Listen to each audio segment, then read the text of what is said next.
No, Marksy baby. No, you be embarrassing yourself. Please stop weeping. You're not getting Bam Adebayo. You're not getting anything that you need here. Just take what we offered the first time around. When you had waffles with Andy Ellisberg in Las Vegas, you tried to play the big boy and you tried to act like you had hand. And you don't have hand. You don't have leverage here, Marksy baby. You thought you would have learned that in the Heat organization back in the day, but you outplayed yourself. Tip of the cap to you. At one point, you got yourself three disgruntled orcas, and James Harden, Kyrie Irving, and Kevin Durant. But part of having orcas is know how to keep them pleased, So, you're embarrassing yourself. At this point, if you ask me for Idris Adebayo one more time, you're going to be lucky if I leave you with Yurtsevin, who, by the way, have you seen with his shirt off lately? Looks pretty fantastic. All right. Let me know when you stop crying, and otherwise you might want to put your resume together because it's looking bad for you, Marksy baby. I'm not going to lie. What?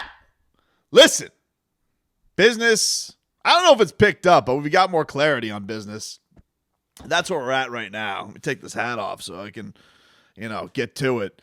But Kevin Durant, it's been reported he had a meeting with Joe Tsai in London. Lovely place. You know who else was in London? Bam recently. I wonder if he gave him some recommendations for great ravioli in London. Only guy who goes to London is like, you know what my favorite food was? The ravioli. Which is understandable because, quite frankly, I don't know who was loving bangers and mash and shepherd's pie, so it was probably a safe route by Bam to go with ravioli when he was in London. But apparently, okay, so here's the report from Shams. Shams says that Durant tells ownership to either trade him or fire Steve Nash and Sean Marks. He told Joe Tsai in London in a meeting that has been described as transparent and professional. I don't know if you could call it professional if it is a guy asking out with 4 years left on his deal. I guess as professional as that could be. But that is an interesting one. That's an interesting way to put it from Shams with this report. But the idea of firing Sean Marks is an interesting one because he's been around for a while with them, man. He's been there since 2016. Joe Tsai, I think he'd take over in 2019 when he became the big-time owner for the Nets. So, it's not like a Riley situation. Remember, this was back in the day with like Riley and LeBron wanted Spo fired reportedly, and maybe was sick of the way Riley was doing things. So, when you're Mickey and you've been with somebody for 20 plus years and had people since they were in the film room, like you're going to stick with your guys. It's an interesting ultimatum that the Nets owner has to put out there because firing Steve Nash isn't a big deal. All respect to an all-time player and a great, but you already fired a good coach in Kenny Atkinson for Kevin Durant. You'll fire a bad coach. It's the Sean Marks thing that's an interesting one because, look, in fairness to the guy, he did get 3 orcas. He did get everybody put together there. He did give them everything that they wanted. You could almost argue that he was so accommodating to his orcas that it's almost to his detriment because here they are, much like a SeaWorld attraction, and now they're biting the trainer. Like, that's what's gone down here is you ask him to do one too many flips, and then all of a sudden you're mincemeat. So I think for Sean Marks, it's got to be like a look at Josiah. It's like, dude, what are we gonna do? What are we gonna do here? Because even arguably, you can look at this situation that they have been put in here in Brooklyn and be like, all right, you got T.J. Warren, you got Royce Young, you got some good pieces that they've put around him. Ben Simmons is supposedly coming back. Although I did like seeing this report over the weekend from Rick Bucher, so take it with a grain of salt. Guy got catfished. But that Ben Simmons apparently, like, they were asking him about if he was going to play in Game 4, and he apparently just left the group chat. I don't know if that's, I just saw floating around Twitter this week. But if that's true, that is hilarious. And I could see that very much annoying Kevin Durant. That the guy they traded James Harden for was, has a back injury and now is, and then just leaves your group chat high and dry after you all think that he's going to play. Shams also reports that the Celtics, Raptors, and Miami Heat remain the most significant candidates to acquire Kevin Durant in a trade, according to sources, with Boston's package centering around all-star forward Jaylen Brown seen as a viable option. Tsai and the Nets made it clear privately that they would take every last asset from a team to trade for Durant. And they also, this is a cute part of it. They have Durant has grown close with Boston coach Ime Udoka in recent years. Udoka spent the year with Durant as an assistant in Brooklyn and later with Team USA in the 2020 Olympics.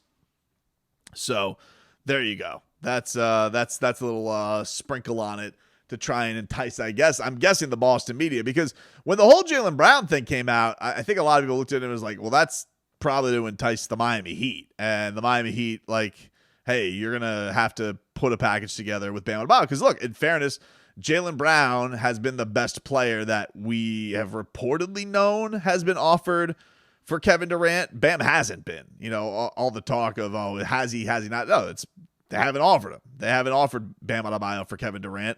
A lot of people think if they would have offered Bam Adebayo for Kevin Durant, this probably has a good deal of being done already, and they're not going to do that because odds are Kevin Durant doesn't want to come to the Miami Heat if they don't have Bam Adebayo.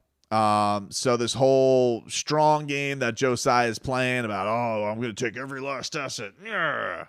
Well, now you have reports of, who Kevin Durant is close with, Ime Udoka. So now you're trying to get the Boston media all, hot and heavy over it. And so it's an interesting one. But in fairness, like as soon as that report first came out, they were throwing a lot of cold water on the Jaylen Brown thing, that they wanted to make it clear that they were happy with their team, that they were, happy with the additions they made. And they made some good additions. In all fairness to Boston, they have made some good additions. Similarly with the Heat, this is all a leverage game. What has been the thing that the Heat have put out there when all this came out? They're very happy with their team, that they are okay running it back. We have been getting a whole lot more of public Kyle Lowry talking about, first of all, what kind of shape that he's in. He looks absolutely tremendous. You're seeing a lot of things in regards to, Bam Adebayo working on his game, with Victor Oladipo making his way back.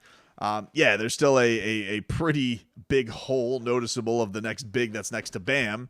But I don't know, listen, Omar No Shirtsevin, he looks amazing and incredible in his workouts as well. So these answers, I think that the Heat are trying to put that into the universe that, look, if we don't get Kevin Durant, we're good with what we got.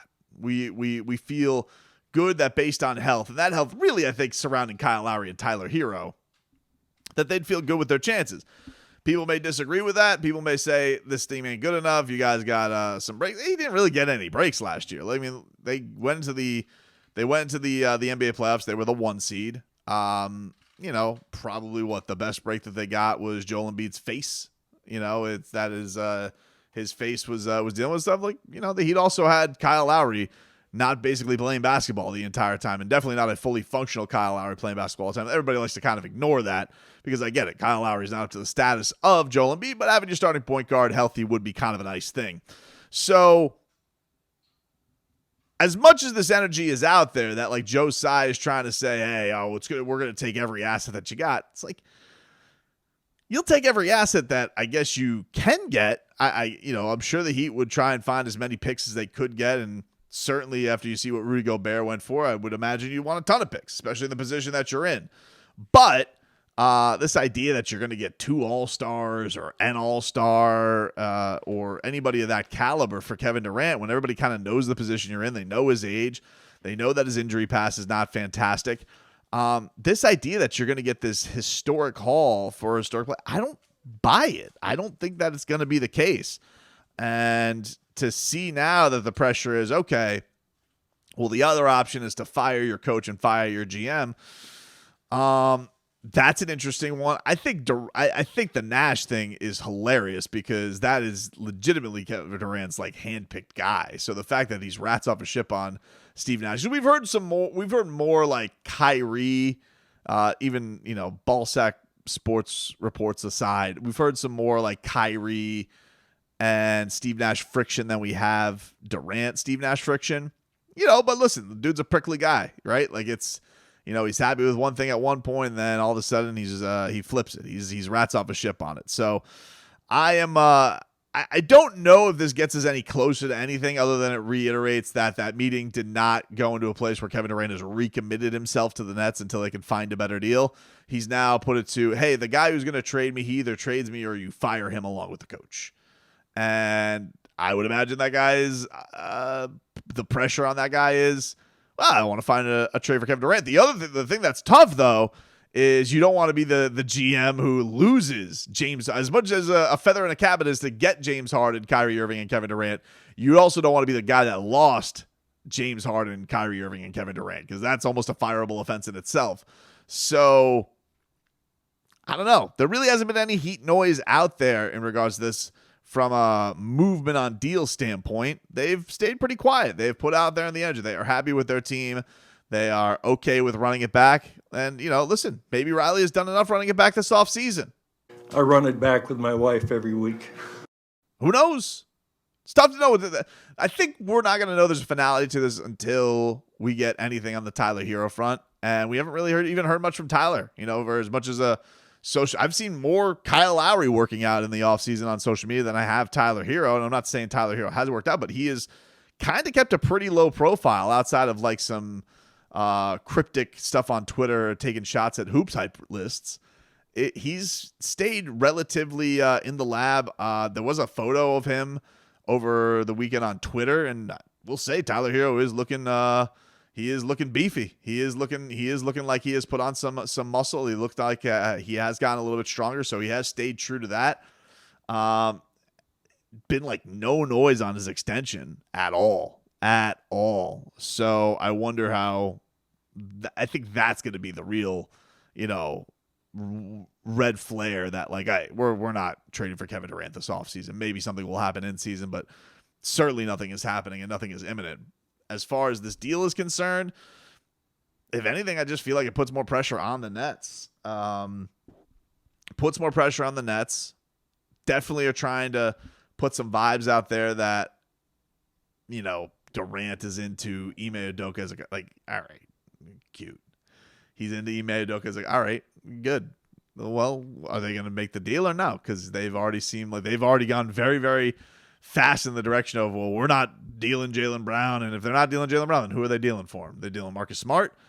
I think for Boston, this whole, trying to pull them out of nowhere is like, all right, he has this relationship with Boston. They weren't on his list.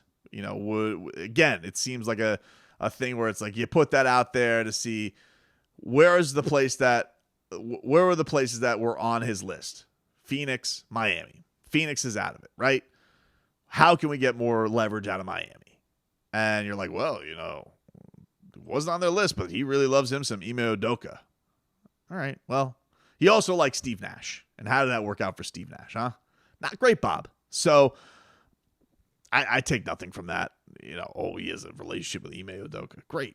Okay. Does that make the Celtics move anymore? Does that make the Heat feel like the Celtics are going to move anymore? Does that make them feel like they have to put Bam Adebayo on the table? Because this is what it comes down to, right? Like they're dying to get Bam Adebayo on the table for Kevin Durant, and it doesn't seem like it's happening. But, Sean Marks can go cry himself in a corner because he has no good options here. That seems like the really the big highlight of this all is that, Durant, he tells the owner, it's me or it's the coach and the GM.